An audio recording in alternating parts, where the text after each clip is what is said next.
জামায় পেনের কালির দাগ লাগলে আর কোনো চিন্তা নেই, সহজেই তুলে নিতে পারবে। আর যদি লাগে হলুদের দাগ, তাহলে তো কোনো চিন্তাই করবে না, দেখবে নিমেষের মধ্যে তুলে নিতে পারবে। আমি আজকে যে দুটো টিপস তোমাদের সাথে শেয়ার করব। তো আমি এখন দেখো একটা সাদা রুমালের মধ্যে তোমাদেরকে দেখাচ্ছি টিপস দুটো, যাতে তোমাদের সুবিধা হয়, কারণ সাদা রঙের ওপরেই কালারগুলো লাগলে বেশি বোঝা যায়। তো দেখো এখন আমি সাদা একটা রুমালের মধ্যে অল্প একটুখানি হলুদের গুঁড়ো দিয়ে নিয়েছি, আর এখানে আমি জল দিয়ে একটা হলুদের স্পট তৈরি করে নিচ্ছি। কারণ হলুদের দাগটা তৈরি করে নিলে তাহলে তোমাদের সরাসরি দেখাতে পারবো যে কিভাবে দাগটা আমি তুলছি।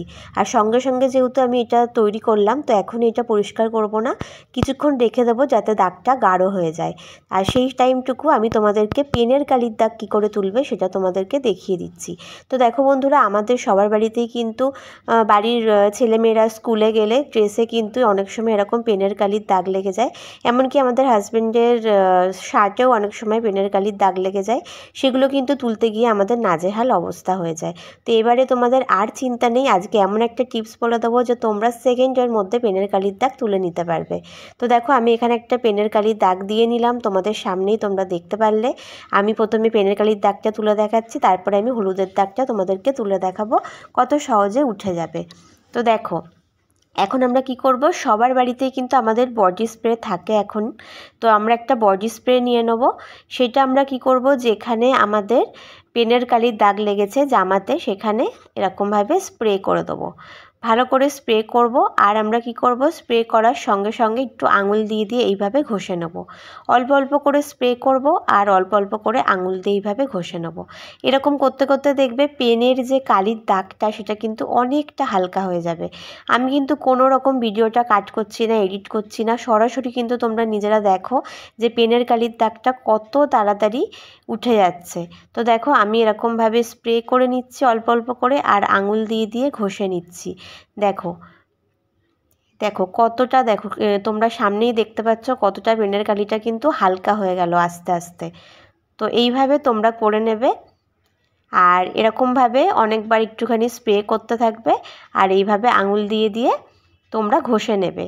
তো দেখো তোমাদের সামনেই দেখতে পাচ্ছ পেনের কালির দাগটা কতটা হালকা হয়ে গিয়েছে। এরপরে তোমরা কি করবে, একটা ব্রাশের মধ্যে একটু সার্ফের গুঁড়ো আর জল নিয়ে নেবে, নিয়ে ওই ব্রাশটা দিয়ে ওই জায়গাটাতে এরকমভাবে একটুখানি ঘষে নেবে। কিছুক্ষণ ঘষে নিলে, কয়েক সেকেন্ড ঘষলেই দেখো কি সুন্দর পরিষ্কার হয়ে যাচ্ছে। তো চলো এটা যতক্ষণ পরিষ্কার করছি তোমাদের কিছু কমেন্ট পড়ে নিই। নিতা কুন্টু লিখেছে, তোমার ভিডিও আমার খুব ভালো লাগে গো, এইগুলো সত্যি উপকারে লাগে, নকল নয়, তাই ভালো লাগে, খুব কাজের ভিডিও। অনেক ধন্যবাদ নিতা কুন্টু এত সুন্দর কমেন্ট করার জন্য।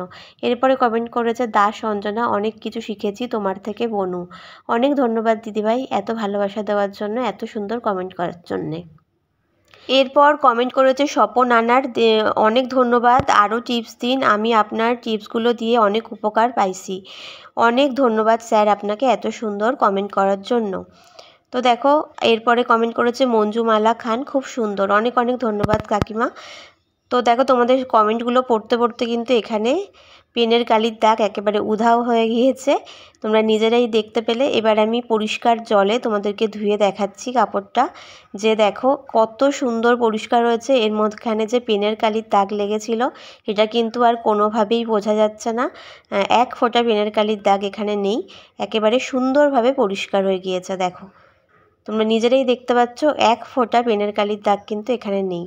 তো এরপরে কিন্তু বাচ্চাদের ড্রেসে, স্কুলের ড্রেসে বা হাজব্যান্ডের জামাতে যদি পেনের কালির দাগ লেগে যায়, আর কোনো চিন্তা নেই, তোমরা এইভাবেই কিন্তু নিমেষের মধ্যে পরিষ্কার করে নিতে পারবে। বাড়িতে অ্যাপ্লাই করে কাজ পেলে অবশ্যই কিন্তু কমেন্ট করে আমাকে জানিও। চলো এবার হলুদের দাগটা তুলে নিই। তো দেখো ওখানে হলুদের দাগ লাগবে, সেখানে এরকমভাবে প্রথমে বেকিং সোডা দিয়ে নেবো আমরা। বেকিং সোডাটা হাত দিয়ে ভালো করে ট্যাপ করে করে এইভাবে লাগিয়ে নেব। এরপরে কি করব, অর্ধেক লেবু নেব, নিয়ে লেবুটা বেকিং সোডার ওপরে দিয়ে এইভাবে ঘষবো।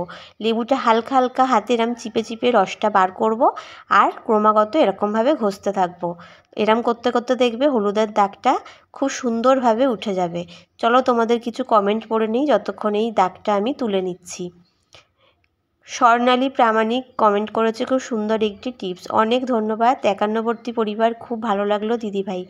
এরপরে কমেন্ট করেছে সুজাতা চ্যাটার্জি, অনেক উপকার হলো, ধন্যবাদ। এরপরে কমেন্ট করেছে ঝর্ণা রয়, নতুন কিছু শিখলাম। তোমাদেরকে অনেক অনেক ধন্যবাদ এত সুন্দর সুন্দর কমেন্ট করার জন্য। দেখো তোমাদের সামনেই কিন্তু তোমরা দেখতে পাচ্ছ কি সুন্দর হলুদের দাগটা কিন্তু উঠে গেল। আমি কিছুক্ষণ কিন্তু রেখে দিয়েছিলাম হলুদের দাগটা যাতে একটু গাঢ় হয়, তাহলে তোমরা বুঝতে পারবে যে কতটা সুন্দরভাবে পরিষ্কার হচ্ছে। আর যে কোনো দাগই লাগুক জামা কাপড়ে সবসময় চেষ্টা করবে খুব তাড়াতাড়ি সেটাকে পরিষ্কার করে নিতে, কারণ বেশি সময় গেলে দাগটা গাঢ় হয়ে বসে যাবে, আর সেখানে কিন্তু টাইমও লাগবে আর পরিশ্রমও বেশি লাগবে। দেখো তোমাদের সাথে কথা বলতে বলতে এটা কিন্তু আমার পরিষ্কার হয়ে গিয়েছে। হলুদের দাগটা দেখো আমি জলে, ভালো জলে তোমাদেরকে ধুয়ে দেখাচ্ছি যে দেখো কি সুন্দর উঠে গিয়েছে। আর তোমরা দেখতে পাচ্ছ যে এখানে একটা লাল রঙের কিন্তু একটা দাগ হালকা হয়ে রয়েছে। এটা নিয়ে চিন্তা করার কোনো দরকার নেই। তোমরা এরকমভাবে হলুদের দাগটা তোলার পর কড়া রোদে একদম কাপড়টা মেলে রেখে দেবে, দেখবে এই লাল দাগটাও চলে যাবে। চলো সবাইকে ধন্যবাদ, টাটা।